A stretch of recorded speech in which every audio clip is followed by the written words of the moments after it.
આજે દિવાળી પર્વનો બીજો દિવસ એટલે કે ધનતેરસ. ધનતેરસને ધન્વંતરી તેરસ પણ કહે છે. માનવ જીવનમાં બે વસ્તુનું વધારે મહત્વ છે, એક જીવન અને તે પણ તંદુરસ્ત જીવન. તંદુરસ્ત જીવનવાળો માનવ ખુશ રહે છે અને બીજું મહત્વ ધનનું હોય છે. જેની પાસે ધન હોય એટલે પૈસે ટકે સુખી હોય તે પણ સુખી રહે છે. તંદુરસ્ત જીવન અને નાણાં બંનેનું મહત્વ સમજાવતો દિવસ એટલે ધનતેરસ અથવા ધન્વંતરી તેરસ. આ પર્વમાં ધનના પૂજનનું મહત્વ હોય છે અને હિન્દુ ધર્મમાં માનનારા લોકો ધનનું પૂજન કરે છે. એક જમાનામાં જેની પાસે ગાયો વધારે હોય અને જમીન વધારે હોય તેને ધનવાન માનવામાં આવતા હતા. કારણ કે ભારત ખેતી પ્રધાન દેશ હતો એટલે ગાયોના શિંગડાને લાલ માટીથી રંગી તેનું પૂજન કરવામાં આવતું હતું. સમય બદલાયો અને ખેતીમાંથી લોકો ઉદ્યોગો અને વેપાર તરફ વળ્યા એટલે પૂજન કરવા માટેના ધનના પ્રકારો બદલાયા. લોકો સોના ચાંદીના સિક્કાઓ અને લક્ષ્મીજીના શ્રીયંત્ર તેમજ કુબેર યંત્રનું પૂજન કરતા થયા. ધનતેરસના શુભ દિને સારા ચોઘડિયામાં લક્ષ્મીજીના શ્રીયંત્રનું પૂજન કરવું જોઈએ તેવો હિન્દુ ધર્મ આધારિત ગ્રંથોમાં પણ ઉલ્લેખ છે, જેના કારણે લોકો શ્રીયંત્રનું પૂજન ધાર્મિક વિધિવત રીતે કરે છે. આ શ્રીયંત્રના પૂજન વખતે ગાયના ઘીનો દીવો, ધૂપ, અગરબત્તી, ફૂલહાર, નૈવેદ્ય સાથે પૂજન કરવામાં આવે છે. પ્રથમ વિઘ્નહર્તા દેવ ગણેશજીનું પૂજન કરવામાં આવે છે અને ત્યારબાદ શ્રીયંત્રના પૂજન દ્વારા લક્ષ્મીજીને રીઝવવાનો પ્રયત્ન કરવામાં આવે છે.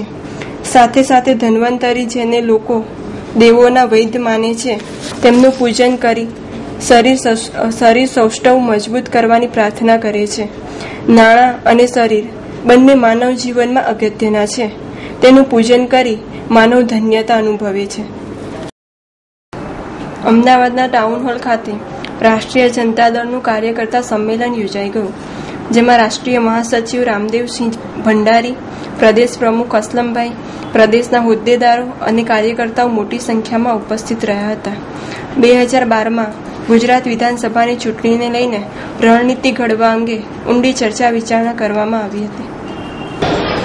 इनसे और हमारे जो बाकी कार्यकर्ता हैं, जो नेता हैं यहाँ के, उनसे भी राय विचार करना है और किस तरह से तैयारी करना है आगे के चुनाव के लिए.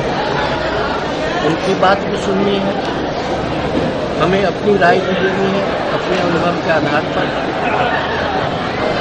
गुजरात का चुनाव हमें किस प्रकार करना है. રાજપીપળાના રાજવંત પેલેસ ખાતે હિન્દી સિરિયલ કહાની ચંદ્રકાંતા કીના સેટ ઉપર તમામ એક્ટરોએ દિવાળીની ધમાલ મચાવી. શૂટિંગમાં વ્યસ્ત એવા તમામ કલાકારોની રજૂઆતે સિરિયલના ડાયરેક્ટર અને પ્રોડ્યુસર સુનિલ અગ્નિહોત્રીએ દિવાળીના દીવા પ્રગટાવી ફૂલઝડી, કોઠી વગેરે ફોડવામાં આવી હતી. ચંદ્રકાંતાનો પૂરો સેટ દીવાઓથી ભરી દેવામાં આવ્યો અને રાજવંત પેલેસના ઘર આંગણામાં